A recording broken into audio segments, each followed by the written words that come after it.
What if you are everyone? You've lived thousands of lives. You were a farmer in ancient Egypt, a soldier in a war you didn't choose, a mother in a village that no longer has a name, a king, a slave, a child who didn't survive the winter, a scientist, a stranger who died alone, and one who died surrounded by everyone they loved, and you don't remember any of it because they weren't past lives. They were you, happening all at once. Here's the thought experiment, and it's simple enough to explain in one sentence. What if every human being who has ever lived, and every human being who ever will live, is the same consciousness, experiencing itself from every possible angle? Not reincarnation in the traditional sense, where a soul moves from one life to the next in a line.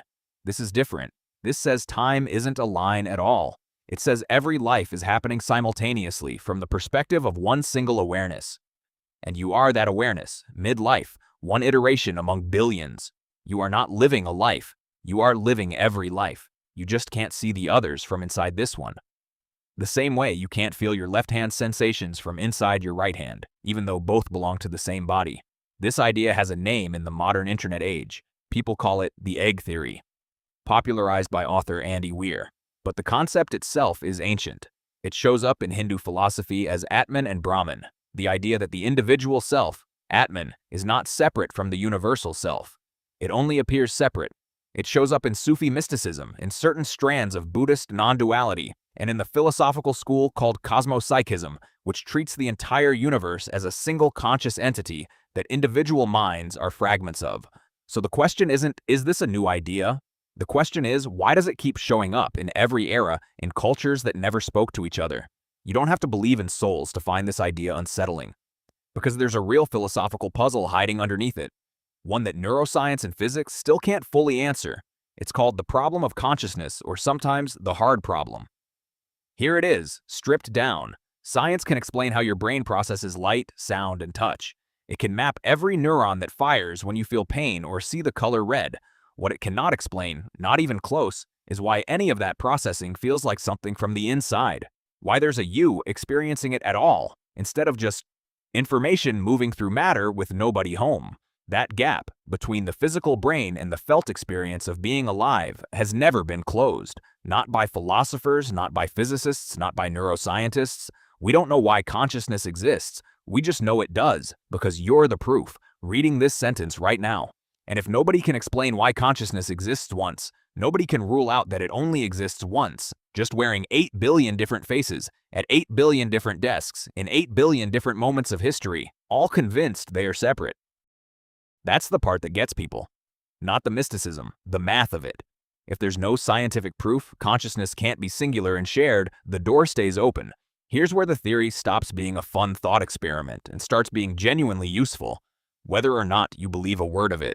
If every stranger is, in some sense, a future or parallel version of you, the man who cut you off in traffic, the coworker who took credit for your idea, the person who hurt you badly enough that you still think about it, under this framework, they are not other.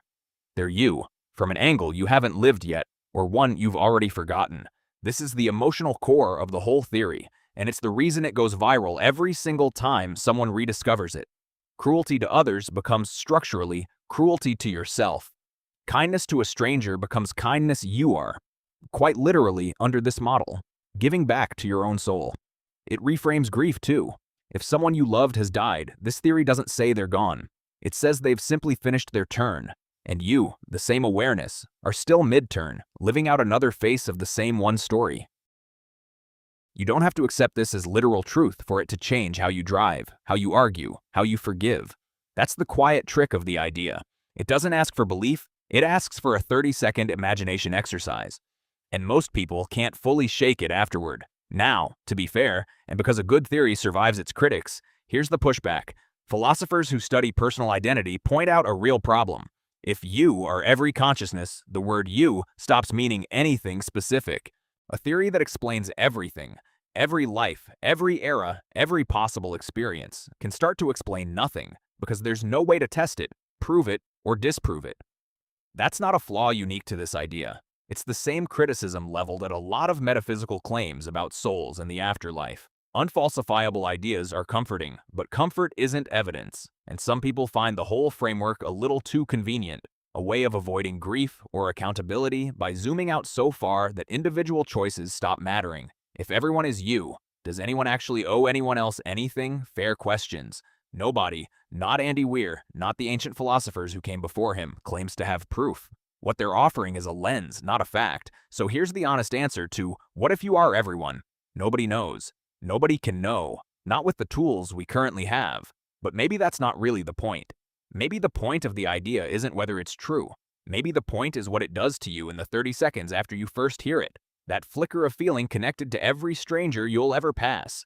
Every person who came before you. Every person who hasn't been born yet.